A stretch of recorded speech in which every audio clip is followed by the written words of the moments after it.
What is this man? Are we going in this? Yes mister Daniels, ఇది travel bloggers అందరూ use చేసే చాలా famous book. ఇందులో chapter 1 ఏంటంటే బడ్జెట్ ట్రావెలింగ్. మనం వాడే ట్రాన్స్పోర్ట్ ఏదైతే ఉందో చీప్ గా ఉండేలా చూసుకోవాలి.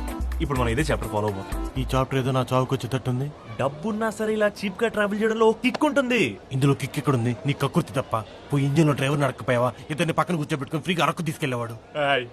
మీరంత కోఆపరేటివ్ అని తెలుస్తారు. ఇప్పుడు అడిగి వస్తారు. వద్దు, అక్కడ వేడిగా ఉంటుంది. ఇది ఓకే. ఎన్ని కాళ్ళు ఉన్నాయేట్రా? చెప్పండి, ఎక్కడ కూర్చుంటారు? పై బర్తా, మిడిల్ బర్తా, లోవర్ బర్తా? మిడిల్ బర్త్ లేదు కదరా. అన్ని ఆప్షన్లు ఎక్కడున్నాయి మ్యాన్? ఫ్రేమ్ లో ఫింగర్ పెట్టా కూడా ప్లేస్ లేదు. ఇవన్నీ నా వల్ల కాదు. నేను మా ఇంటికి వెళ్ళిపోతా.